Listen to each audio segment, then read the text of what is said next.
So it's a little different this time because instead of introducing somebody, I'm going to talk about my research. I'm going to tell you about a story. So this beautiful but very start off, I'm done. Thank you. Apocalyptic, there we go, tongue-tied. Photo changed my research. So most of you that do know what I do, or think you know what I do, normally I study processes in soils. And I look at how elements cycle, particularly metals, and how they get into water systems, into food systems, occasionally looking at how carbon gets in the atmosphere. I took a different branch, though. Back in 2019, if you remember this started, we have a big North Bay fires. So 2019 was a Kincaid fire, big firestorms through Santa Rosa. And it gave me a new trajectory in my research that I'm going to talk about today. So I'm going to go to the next year, 2020. This is what it looked like on the coast. It also looked like here in Palo Alto. There were two big fires that were happening in the summer of 2020. One was the LNU fire, which was up on the North Bay side. At that time, the largest fire in California's history. And the other one was right here in the Santa Cruz Mountains, the CZU fire, which is what we were getting the smoke from here. And I'll give you just a quick story, and then I'm going to come back to it. So we were getting choked out. I was getting tired of it. At the same time, it didn't, other than just feeling gloomy, I thought, it's a bunch of soot in the air. I'm going to go out, do my normal routine. So that's not me running, but it could be me out there running because I was doing that, breathing a little smoke. I remember finally getting tired of it, and the prevailing winds at the moment were onshore. So Santa Cruz was nice and clear. So I went over and went surfing, and when I was out in the water, the winds switched. And all of a sudden, I was coming along a wave, and it was like going through the snow, except for it was all ash hitting me in the face. At the time, I was starting to look at what are those particles, but I hadn't got far enough. And I want to talk about how my risk analysis changed over time. So I'm going to take you along on this journey. We started off kind of with a gloomy start, and I'm not going to be very uplifting with my talk, but it's an interesting story. So I'm going to go with Marshall's work here for the moment. So you probably read in the Stanford report and elsewhere, Marshall's featured all the time now on what the impacts of fire are. So he had a paper a couple of weeks back that came out of his group showing the increase in mortality due to wildfire in the US. I'm not going to say more than that about it, except for there's increased mortality due to wildfire. You want to know more? Marshall's here. You can ask Marshall. All right, same issue of Nature. There was another article that took a global perspective and a time perspective so that we know that it's not just the US, it's a global thing and it gets worse over time. That's the take-home message. That's all I'm going to say about that. Okay, so moving on. The question then is, all right, so we know that we have mortality. What causes that mortality? Well, it's largely around small particulate matter. So we call that PM 2.5. It's particles that are 2.5 microns in diameter, about 1/20th of a human hair. So a human hair about 60 microns. We're talking about particles that are 2.5 microns. We care about those because they get deep into your lung tissue. That's the really causal inference there, is that you have small particles getting deep into your lung tissue, causing different physical effects, and that leads, you hear about asthma, other respiratory illnesses that come about because of those small particles. All right, that's great, but what are those particles? Are they really just the soot that I was thinking when I was going out and running and biking and stuff in this? What comes out of your barbecue, since Jalin showed that? All right, so that's what I was really interested in, starting in 2019. Started going there. Like I said, I wasn't quite far enough along or digesting the results in 2020 to be smart enough, but I really want to talk about what are those particles. And they vary a lot depending on where the fire is. I'm going to steal my own thunder. So whether it's a wildland fire, turns out that's different. You might expect than an urban fire, but where it is in the wildlands matters as well. So got some good geologists over here. Geology matters for fires, it turns out. It matters a lot. All right, so first I'm going to start with the urban signature. Now, when we recently had the big devastating LA wildfires, they're actually urban fires. We say wildfire, but they weren't really wild. They started wild and they became urban. we started looking down there, and we thought we would see, particularly in Pacific Palisades, a lot of signature of new metals. So Xiaolin was talking about new catalysts, new materials that we see. We thought we might pick up a lot of those. But as we started looking, we knew we would find things like lead. Older homes have lead in them. So lead comes from lead paints, lead plumbing, or solders, if not the actual piping itself. And we saw that. We could go in and we could look at debris, and we could look at some of the older homes, go right along the walls, the exterior wall, and find huge concentrations of lead that was from the lead paint. We could find the signatures from the piping. All of that was there. What shocked us was when we went and looked at Tesla's. And you think Tesla lithium-ion battery shouldn't have much lead in it. Well, it turns out it has a lead in all the solder joints. So you have this big signature of lead, not comparable to some of the exterior walls or some of the conventional automobiles, but you have a lot of lead even in the Teslas. So urban signature, lead is the big one. When we look at what's coming in the air, same thing. So it's low relative to some of these other metals, but this is a really high concentration of lead that you see coming in the air as well. So urban signature, lead is really the big one that's going to come at you. There's things like copper you'll see up there as well, from, not surprisingly, chromium. So a lot of things that you would see in a home are what are showing up in the particle matter.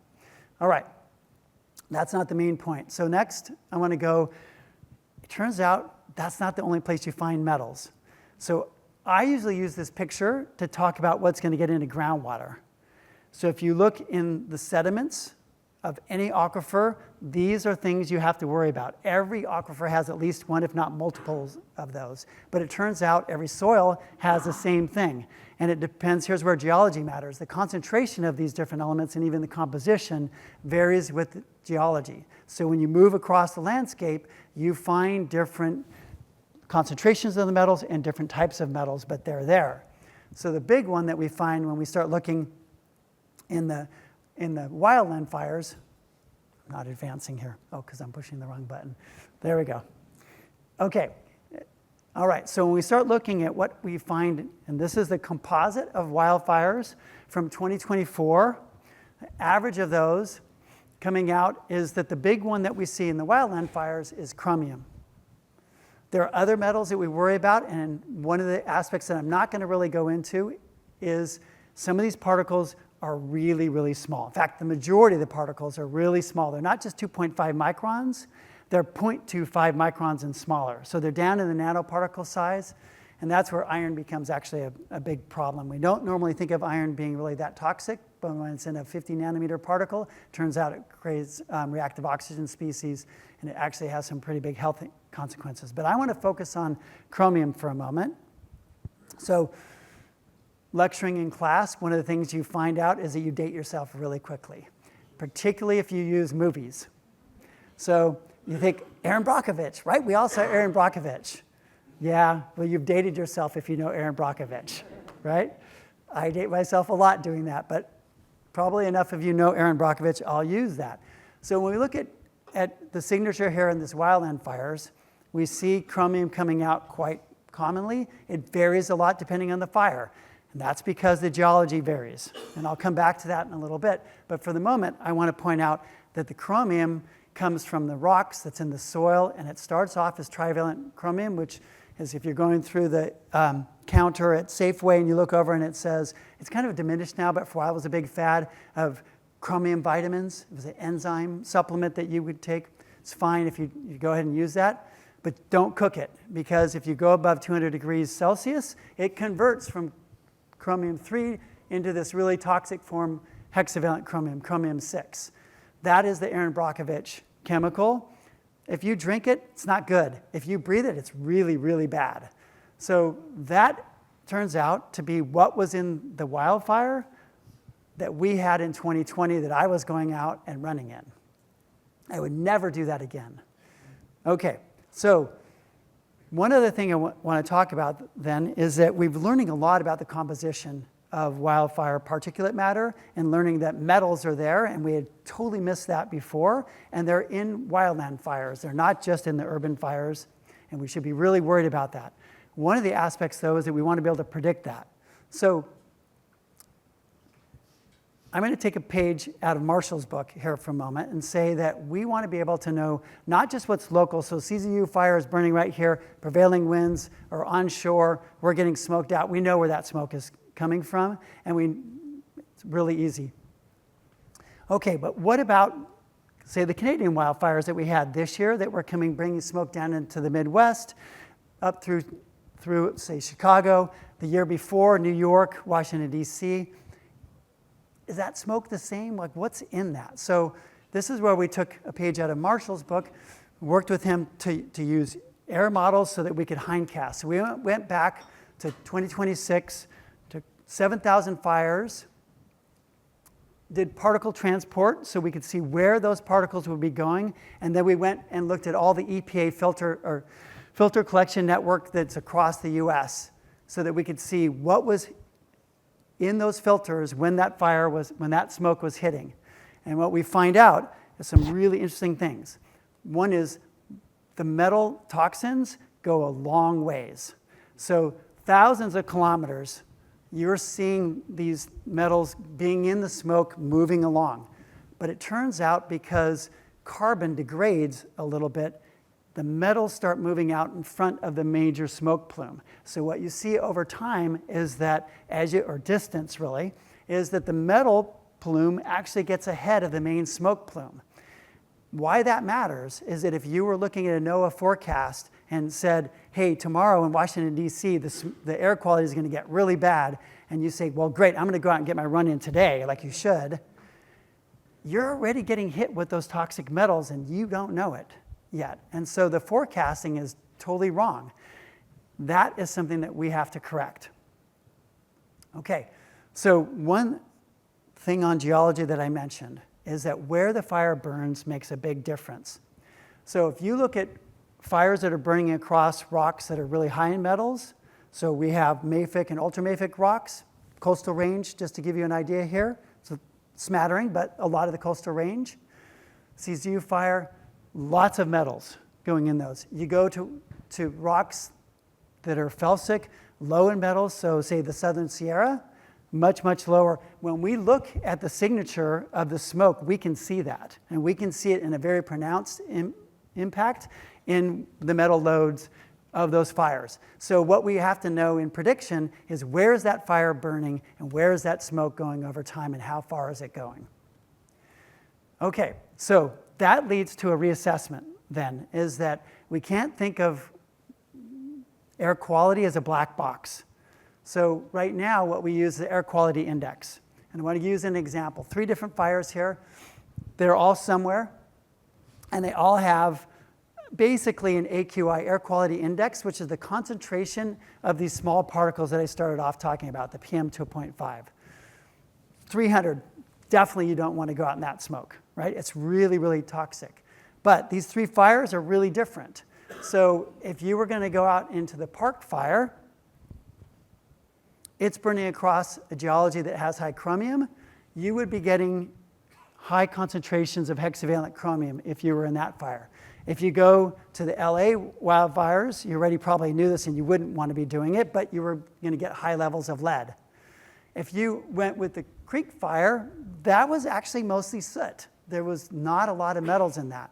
So none of them would be great, but this one would be way, way, way better than this one, and that one would be slightly better than this one. Really different toxicities, even though they all have the same AQI. So we have to get rid of AQI. We have to move past AQI is really where we need to go. So we have a project funded by the accelerator. So this is where being in the school has really been fabulous.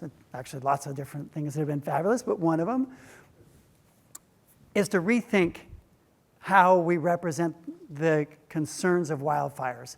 And so these are the things that we need to do. So first of all, we need to move past air quality index and move to an air toxicity index. And the air toxicity index then takes what the composition of those particles are, along with the concentration, and even though I didn't spend any time on it, more granularity beyond PM 2.5. We need to know actually these really ultrafine particles that are in there, and then the exposure period, and from that, you generate a new air toxicity index that gives you what is the risk of 12-hour exposure, 36-hour exposure, 72-hour exposure. That's where we need to get, and it needs to replace what's on your iPhones or your Androids in the weather app. That's our goal for this research, and then within that, to have it being a predictive capacity. So you can have it not only what's now, but you know what's coming so that we can really have that with high fidelity. So that's where I want to end it on. Thank you.